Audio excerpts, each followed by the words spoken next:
Bien. Il m'a dit bien. Et en fait, je pense que le plus gros problème qu'on peut avoir, c'est justement lorsqu'on envoie un coup, on va avoir cette tendance à se...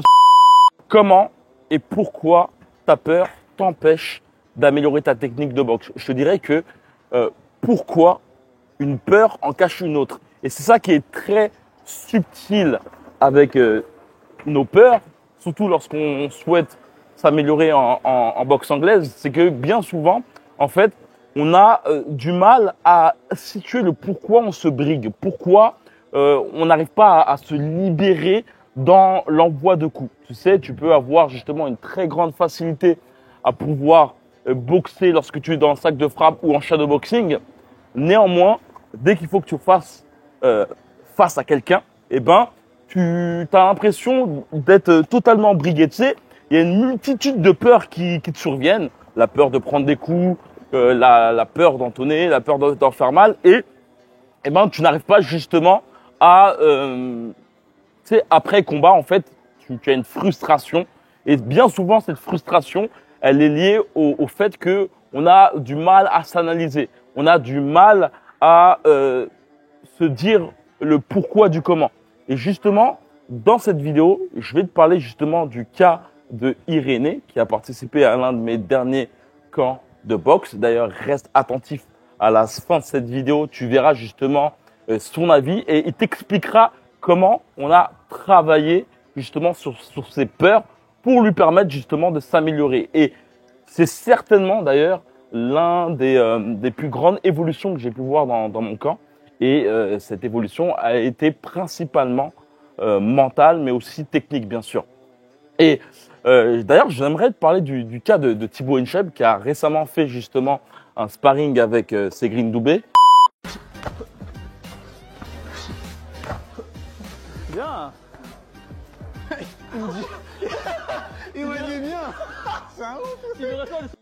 En fait, et ça c'est un truc qui est très révélateur, c'est bien souvent l'attitude que tu peux avoir, ton langage corporel est dû et principalement dû à ce qui se passe dans ta tête. C'est-à-dire que si tu as peur de prendre des coups, forcément tu vas avoir une garde trop crispée, tu vas être moins à l'aise, contrairement au fait d'être confiant, qui te permet justement d'avoir plus une garde basse, de même mettre ton visage vers ton adversaire.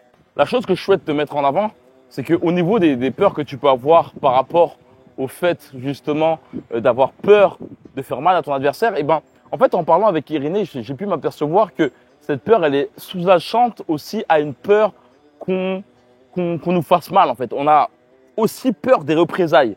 Ça veut dire que, comme tu peux le voir avec la vidéo que je t'ai montrée de Doumbé et de Thibaut, tu sais, parfois on peut avoir cette tendance justement à briguer ses coups, à pas vouloir justement frapper intensivement en disant ouais, mais parce que j'ai pas envie de faire mal, et en se mentant à soi-même du fait que ok, on n'a pas envie de faire mal, mais bien souvent aussi, eh ben, en fait, on n'a pas envie de se faire défoncer par la suite, en fait, tu vois. Et c'est très intéressant et très important de comprendre qu'on peut avoir cette peur, car globalement, en savant cela t'oblige justement à aiguiser tes armes au combat. Et la chose qui est très intéressante aussi, c'est qu'au niveau de la peur justement qu'on peut avoir de faire mal à son adversaire tout bonnement, eh ben, je te dirais que bon, la boxe c'est un sport d'homme.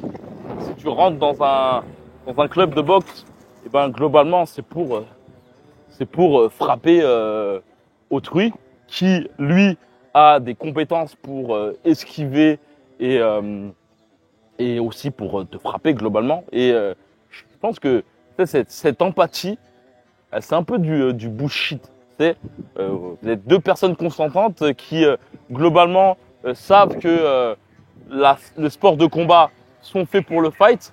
Donc pourquoi s'empoisonner l'esprit et s'empêcher justement de progresser comme on le souhaiterait avec des fumisteries, toi. Bon, après, si tu es dans un club où c'est plutôt du tricotage, où de la boxe fitness, je peux tout à fait comprendre. Mais si tu es dans un club de boxe où ton but est de t'améliorer et surtout, pourquoi pas faire des compétitions, eh ben, tu te dois de mettre toutes tes chances dans ton côté en t'enlevant justement cette peur.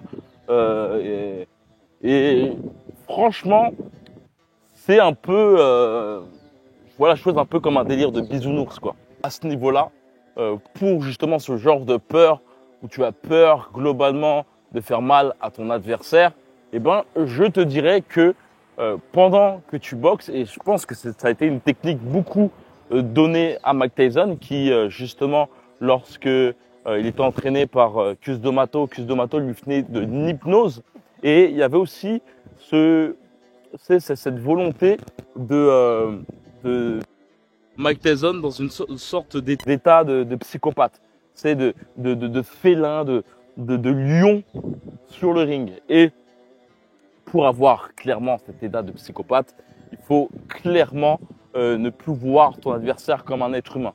En gros, c'est un bout de bois, c'est un mur. En plus, c'est très intéressant cette métaphore avec le mur. C'est-à-dire que quand tu veux frapper les côtes de ton adversaire, pense que c'est un mur, ça va t'amener justement à avoir une intention de détruire plus intense que si justement tu personnifiais ton adversaire. Et tu vois, pour casser un mur, il faut vraiment avoir une intention de fou, tu vois. Et aussi, ça va te permettre aussi de complètement oublier que la personne en face de toi a des émotions. Et ça, c'est clairement des choses que je fais. Mais néanmoins, ça t'empêche pas de comment dire, d'avoir justement force. Tu vois, c'est juste que pendant un moment T, eh ben, tu oublies complètement que ton adversaire est une personne, et ben, tu tapes un bout de bois ou un sac de frappe. Par la suite, bien sûr, tu peux avoir un coup d'œil, et dès que tu sens que ton adversaire souffre, et tout dépend aussi de l'objectif du sparring au moment T. Si le sparring est un sparring lourd, ben, là, on réfléchit pas, on met la sauce. Si c'est un sparring léger, eh ben, on met plus ou moins la sauce, mais dès qu'on voit justement son adversaire à peur ou autre, ou à mal, eh ben, on diminue la force sans se briguer. En fait, je pense que le plus gros problème qu'on peut avoir, c'est justement lorsqu'on envoie un coup, on va avoir cette tendance à se stopper. Tu vois, on va envoyer un coup et on va se stopper. Et c'est cela clairement qui va t'empêcher d'être efficace. En fait, il faut que tu puisses pouvoir frapper avec la même rapidité, sans arrêt et toucher. Tu sais, il y a beaucoup de boxeurs qui ont tendance à faire ça, à frapper rapidement, à stopper pile sur la surface et à envoyer un petit coup par la suite. Tu vois, il faut que tu puisses, si tu souhaites faire des coups pas lourds, eh ben, il faut que tu puisses justement envoyer c'est une frappe avec régularité de vitesse. Et donc, c'est cela que je voulais te partager aujourd'hui. Si tu souhaites nous rejoindre dans un camp de boxe qui aura lieu à Rio de Janeiro, il suffit simplement de cliquer sur le premier lien. Le but de ce bootcamp, globalement, c'est de te permettre d'améliorer ta technique de boxe.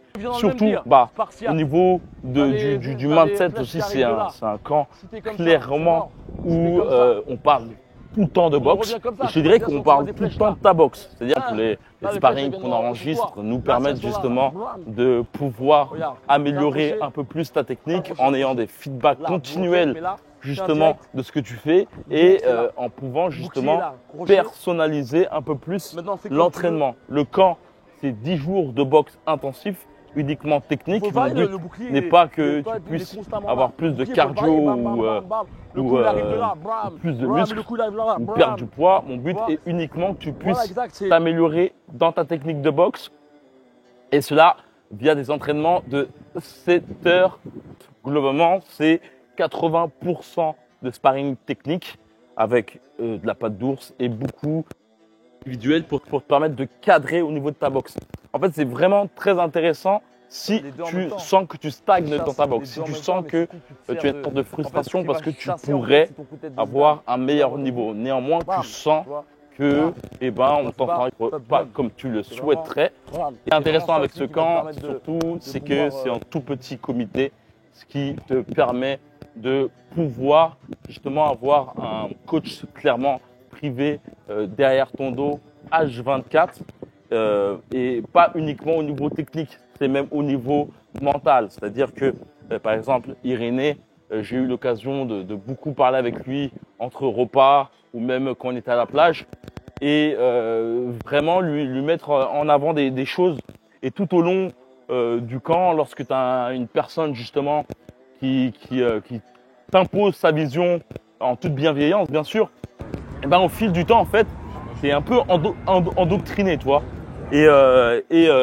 Comme on dit, on est la, la moyenne des 5 personnes qu'on côtoie. Et justement, lorsque tu fais face à 10 personnes fans de boxe et dans un enthousiasme de s'améliorer, et ben forcément, et ben il y a quelque chose qui rentre en toi. Donc voilà, si tu souhaites nous rejoindre, en plus c'est en post-carnaval, donc ça te permettra de pouvoir vivre aussi intensément le carnaval, les fêtes, etc. Donc je t'en dis pas plus, c'est dans le lien dans la description. Il suffit simplement de cliquer sur le premier lien et par la suite justement tu pourras voir que tu pourras prendre une formation que je t'offre et tu pourras surtout voir tout le résumé du camp, voir que tout est compris sauf le billet d'avion et bien d'autres choses. Donc dans la description, il suffit simplement de cliquer dans le premier lien et on s'attrape dans les coulisses, comme d'habitude, que la boxe avec toi. Je te laisse avec l'avis de Irénée. Si j'ai senti une progression dans ma boxe durant ce camp, moi je dirais oui, de deux façons. Alors bien sûr, il y a la technique qu'on a travaillée, donc comment utiliser ses jambes pour